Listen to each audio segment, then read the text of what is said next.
Hey homies, it's Zach, Ohio Skater. Gonna make a little video today, just talking about lots of stuff. Talking about a few different things. I want to follow up on some like that video I made on like novels or whatever, but not totally. Kind of in a roundabout way, I guess. I will touch on those, but other stuff related to that. But in my life, uh, just stuff about my life too, but also like kind of related to those. Like, you'll see, but first I just want to talk about like psychologically stuff that's been going on with me lately, like my mental state, and stuff I've been thinking about, possible breakthroughs I've made. I don't know, but just stuff to think about that I've been experiencing that maybe you've experienced too that you could maybe relate to. But so as you know, I have schizophrenia, and there's not a whole lot actually known about schizophrenia. What is known about it is that it gives you hallucinations and makes you paranoid and stuff, but a lot of the details, the really specific details, are still debatable or unknown. But I was thinking yesterday about thinking about my schizophrenia, and something I haven't really done in a long time, or never really done, is thought about like, what is it?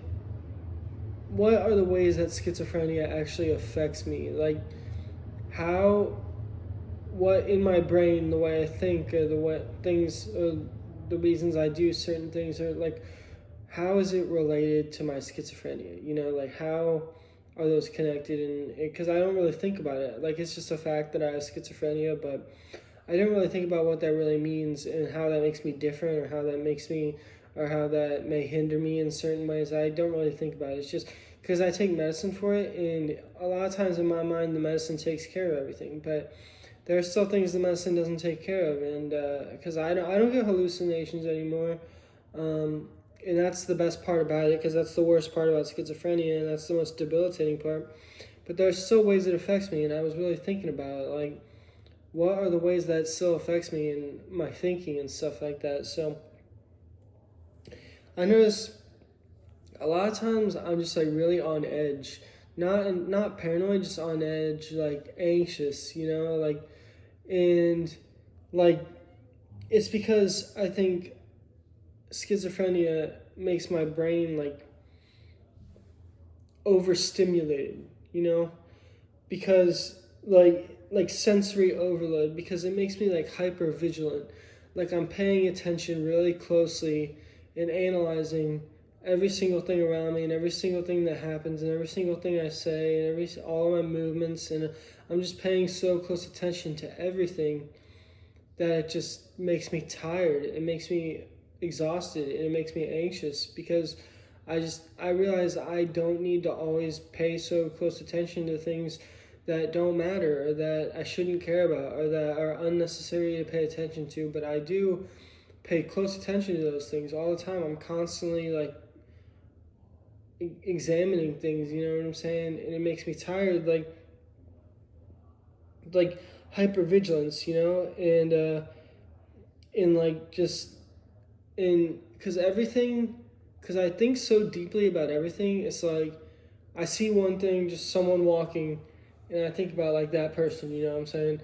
And I think deeply about that person, someone I may have never met, and I think what their life is like and stuff. And really, if I want to be able to relax, I should just honestly ignore it, because I'm never going to talk to that person. I'm never going to meet that person. It's just someone I see in public, or if I see like an advertisement and I really think about like that ad, that product, or how that product is presented, or how it's advertised, and I really think deeply about it, and I shouldn't care, because I'm never going to buy it. I don't care about that product. I don't really think of it, or like things like that, where I think too deeply about oddly specific things that I shouldn't care about, and it just makes me tired thinking about all that stuff all the time. And I'm trying to get myself to like relax and not care as much about all these random things that I shouldn't care about, and like not feel so tense all the time and relax my body, because thinking of all these things makes it makes me feel like I'm actively doing something, so my body feels tense, but I'm trying to like shut my brain off and just not care, so I don't feel so tense, and like relax my whole body, and like not feel like I need to be like prepared to be doing something all the time, like prepared for something. Even if I'm just chilling laying on the couch in my chair, I'm tense because I think something might happen, or I'm going to need to pay attention to something. Really, I should just be relaxing, but I thought really hard about relaxing, and I cleared my mind yesterday and was just thinking about relaxation, and I was in the shower, taking a hot shower, just sitting there, and I was really just trying to relax, and it was working, and my body was feeling light, and I was just feeling so relaxed and like carefree and lightweight and just carefree, and I was thinking everything really smoothly. All my thoughts had like a really smooth tone to them, like relaxing, chill, I know I seem like a chill person, but it's because inside I'm always so like paralyzed, but I'm trying to like really actually chill, like be actually relaxed and like talk in a way that's relaxing and stuff like that. And but I got really relaxed, and I was thinking about like how there's ways in which not being too relaxed, but being relaxed in the wrong way can be a bad thing. Like I am trying to relax, but like I'm not trying to not care about the important things.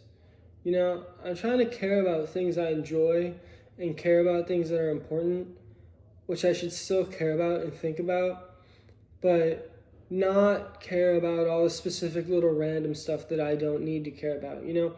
I was thinking about like how all these things in our life, and politics especially, are like social constructs, like gender and race and all that stuff, and how I shouldn't think about it, how I shouldn't care about it, because it's a social construct and none of it matters. We're all just humans. But then I really thought, like, there are things you should care about that are social constructs. Like, just because something is a social construct doesn't mean it's not real. Doesn't mean doesn't mean it doesn't affect us. Doesn't mean that, because it is a thing. It is a concept that exists. It has been constructed, and it is in our minds, and it affects people. Like things that are like gender and race, those things are serious and important and really affect people. And those are things that I should care about. But I shouldn't care about all this other stupid bullshit that as much as I care about that stuff. Like there's a part of me that wants to be carefree and not care about anything.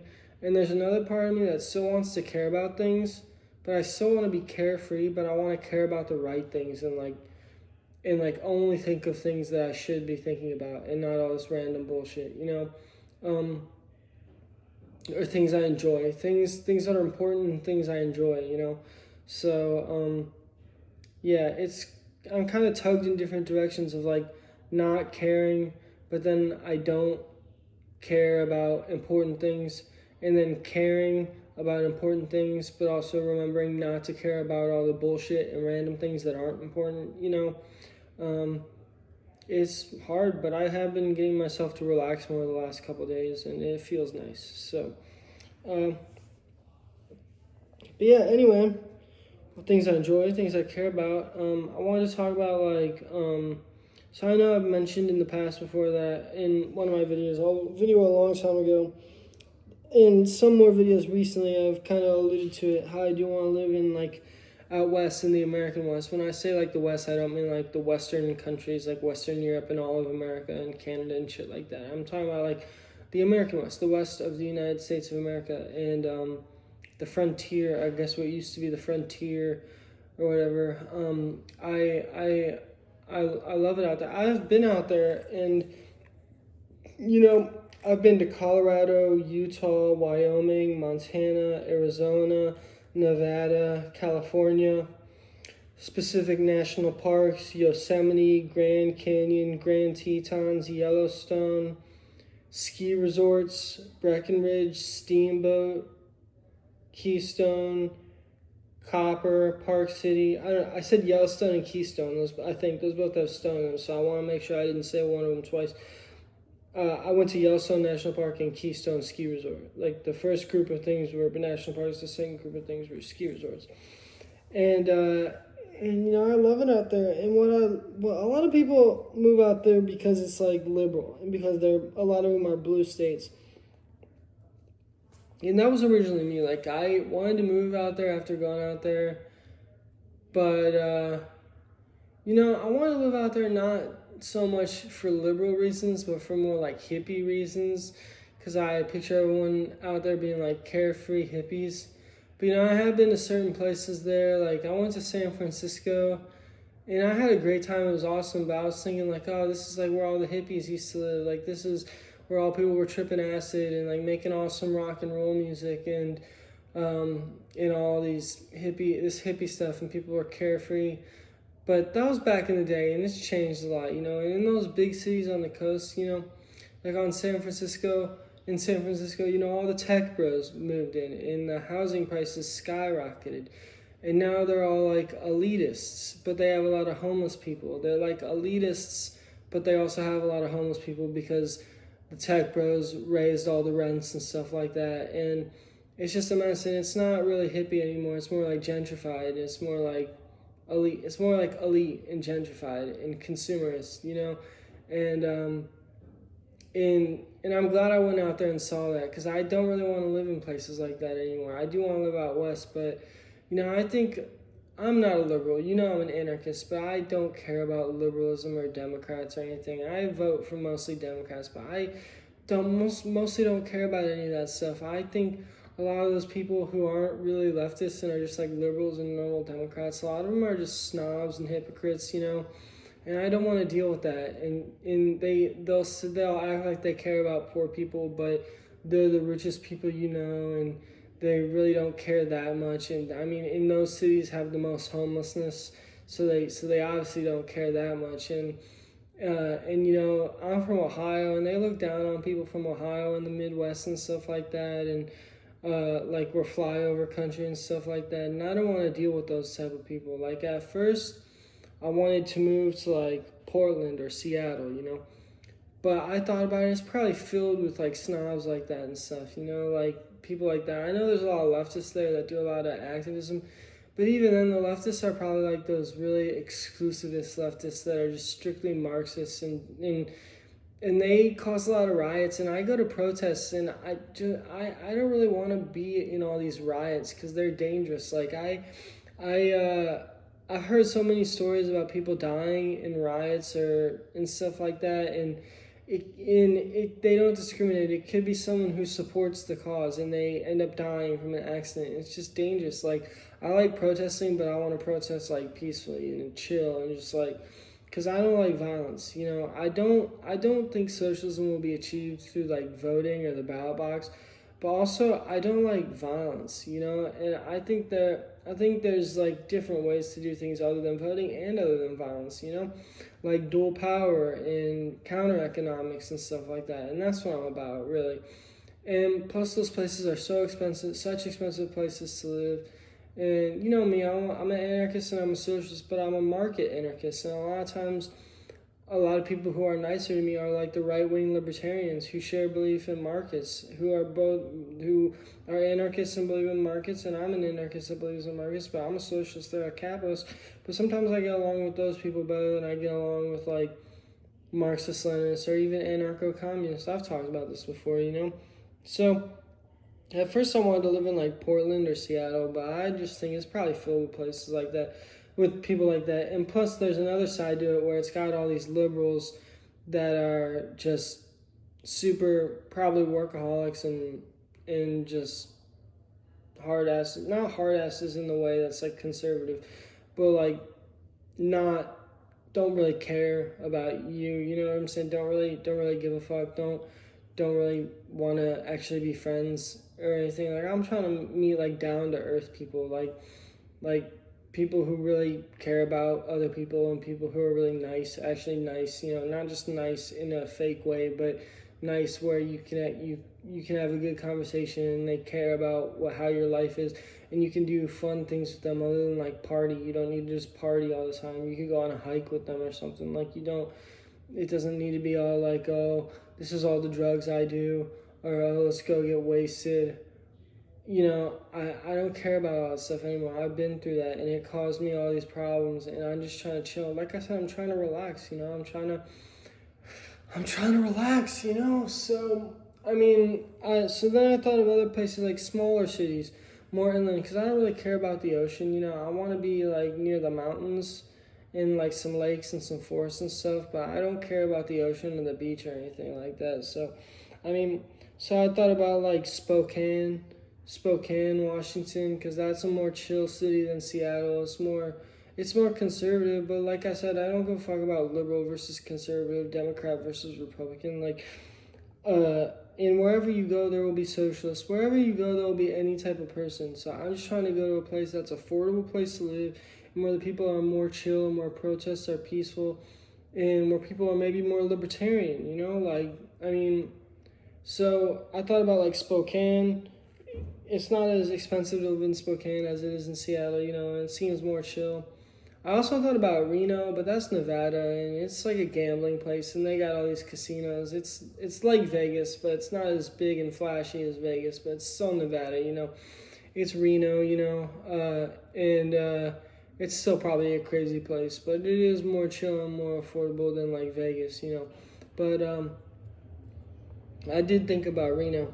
But lately I've been thinking about like Montana and stuff like that. Montana seems chill. Montana seems like the perfect place to just fade into obscurity, because Montana is 3 times the size of Ohio, but Ohio has 11 million people and Montana has barely over 1 million.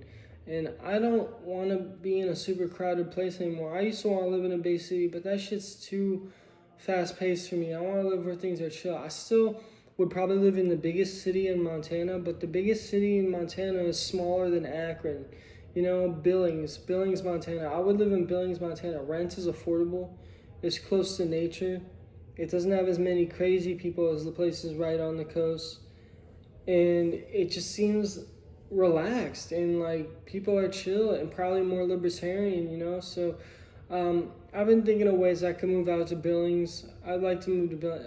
Right now, I'm still thinking of Spokane, like Billings or Spokane. I'd like to get there soon. I need to get a job, and I need to save up money, and then I'd like to move out to either Billings or Spokane. I'm thinking Billings, though. Billings seems nice. I'm really into Billings lately. I wanna go out there for sure. I think Billings would be good. Yeah, so if you're from Billings, let me know. I think that'd be cool. It's more low-key, It's just more relaxed. I'm just trying to relax. Maybe meet a cowgirl or something, I don't know. Relax, But, so I've been reading these novels lately, and this is me following up on the novels, So I told you about how I was reading that novel by C.J. Box. And in the other video I made about Paramount Plus, I was talking about the show Joe Pickett. And Joe Pickett is based on novels by C.J. Box, and I found out there really is much more to Joe Pickett in these novels than in this TV show. The TV show got canceled early, and I saw some commentary online about how the books are really way better than the show. Like, the show kind of softened up the characters, I guess made them less real or something. But I haven't been reading the Joe Pickett books. I've been reading the Cassie Duell books, and Cassie Duell is from Montana. Joe Pickett's from Wyoming in those books, and the author C.J. Box really is from Wyoming. But I've been reading these Cassie Duell books. I read 2 of them. I read The Bitter Roots, which is the one in that video, and I read another one called Badlands. And I'm reading this one now, Back of Beyond by C.J. Box. This one's about Cody Hoyt, and Cody Hoyt was Cassie Duell's mentor, and Cassie Duell mentions Cody Hoyt in those books I've read about Cassie Duell. She mentions Cody Hoyt, and this one is the first book in the whole series, and it's just about Cody Hoyt. And the second book that I don't have yet that I want to read, I'm reading them out of order, but you don't really necessarily have to read these books in order. They're not like that, but they're not as much like that as other series,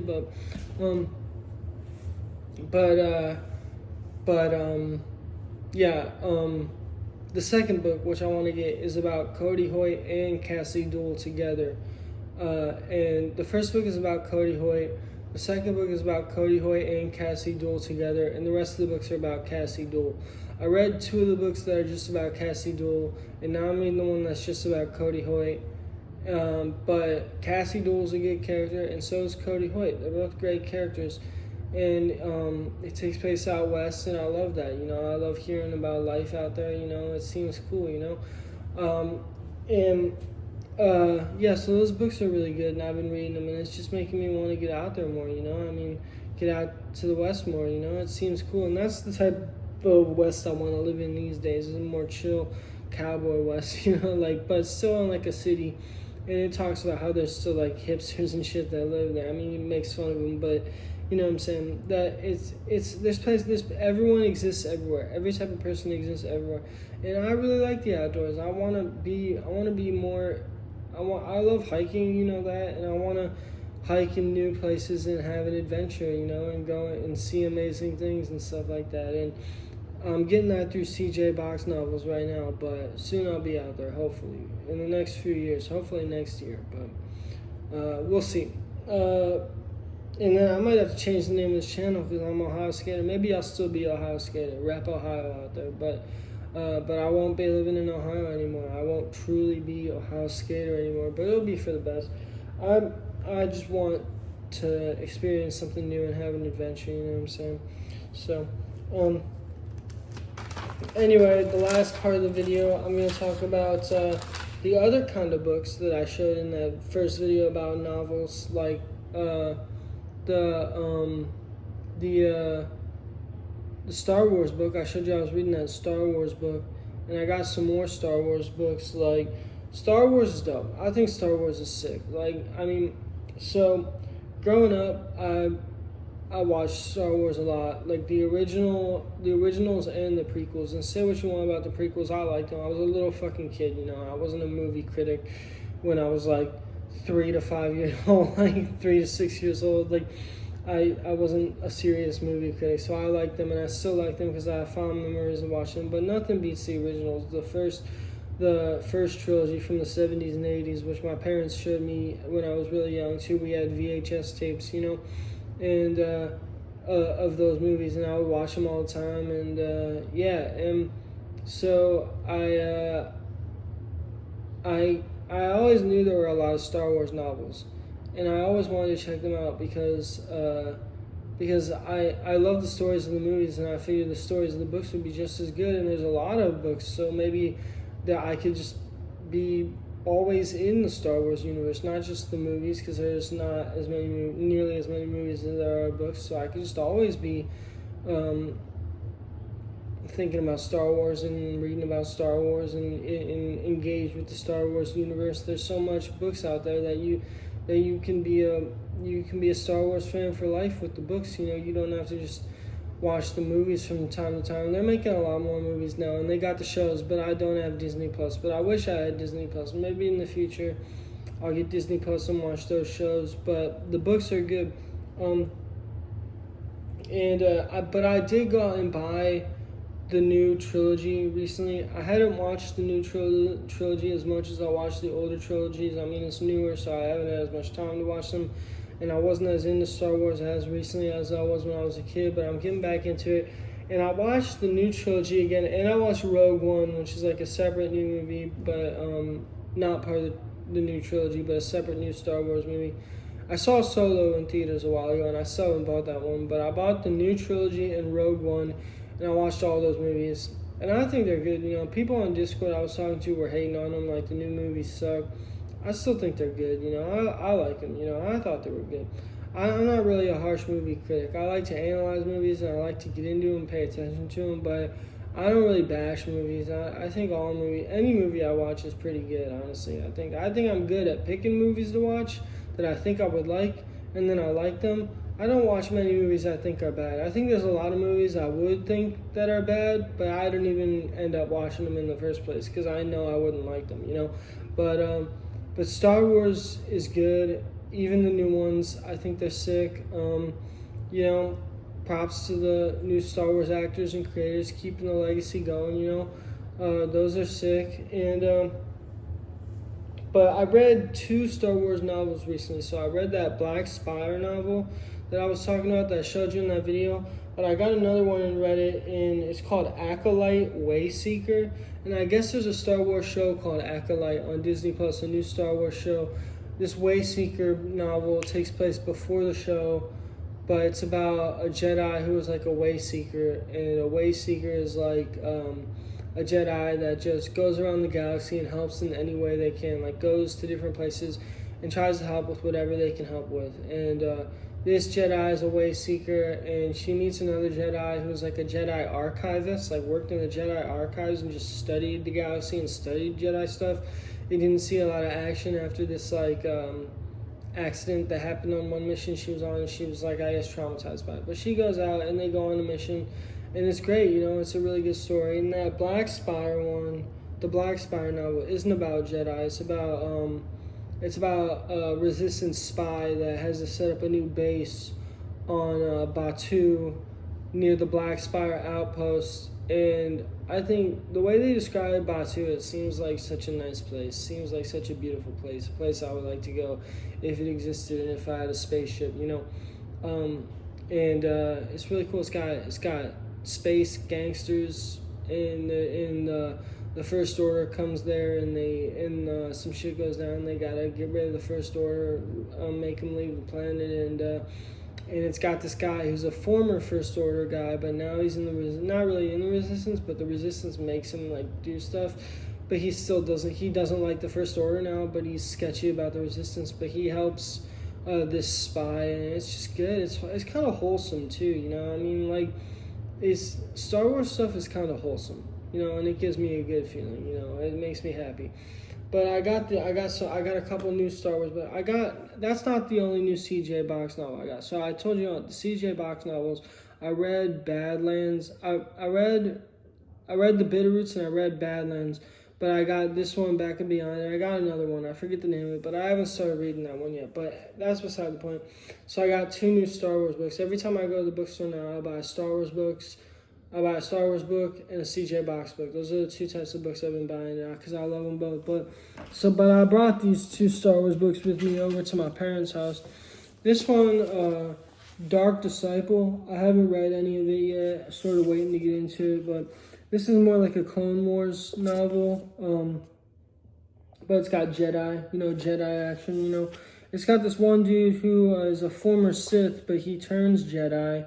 And then another Jedi who's like always been Jedi, but that one like is kind of suspicious of the ex-Sith dude, but they gotta work together, and it takes place around the Clone Wars, and that's cool. There was also Clone Wars on Cartoon Network back in the day. I never really watched that, but I would like to watch it now. But this Star Wars book that I have been reading lately, that I bought the other day, that I actually have been reading a bit of, is really cool. I think it's awesome. And as you know, for a long time, or at least I think I said this in the novels video, like I would only read nonfiction for a long time, like political philosophy, history, religion, stuff like that. I would only read nonfiction. But I wanted to start reading novels to like relax more. Like I said, I'm trying to relax and like stuff from my imagination. But this book kind of blends the 2 things. It's called The Rise and Fall of the Galactic Empire.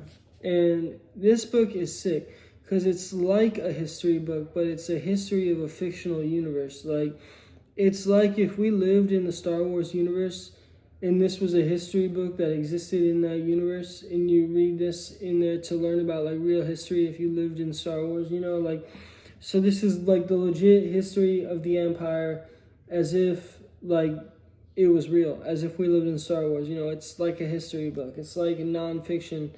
It's written in the style of a nonfiction book, but it's about the Galactic Empire from Star Wars. And it talks about, like, specific members of the Empire. The first chapter I'm on, I haven't read all of this book yet, but I want to read more of it. It's good. They're talking about Palpatine right now and Palpatine's history as a senator and as emperor and as a young man, and as if it's a history of him, like he was a real dude. But it also talks about, like, the empire's economy, its society, its education system, It also talks about key battles in the Galactic Civil War and the Empire's military strategy, but it talks about like its history, like I said, like it's real history, and I find it really cool. It's like a mix between that nonfiction I used to love, which I'm still trying to get back into at some point, but like also the fiction that is like that you don't have to take too seriously. It's just entertaining, you know. It's really cool. I really like it. Yeah. So anyway, we just got past the 30-minute mark. I think I'm gonna end in this video. I think this was a good video. Just stuff that's been on my mind, and stuff I've done in the past, and some books I'm reading, all kind of tied in together. Stuff that's been on my mind lately. But right now, I'm gonna try and relax. Like I said, I'm trying to relax, and I'm gonna watch some TV right now and just try to turn my brain off. Drink some water. I gotta drink a lot of water. I love water. I drink a lot of water, and it always feels amazing to drink water. I drink so much water, and I want some water right now after talking for 30 minutes. So I'm gonna turn this camera off and get myself a nice cup of water and down it, because it's gonna feel so refreshing. But anyway, I hope you enjoyed this video. Like, comment, subscribe. Tell me what you thought about what I said, anything that I said, anything you relate to, anything you think is cool. And stay tuned for the next video. Anyway, peace.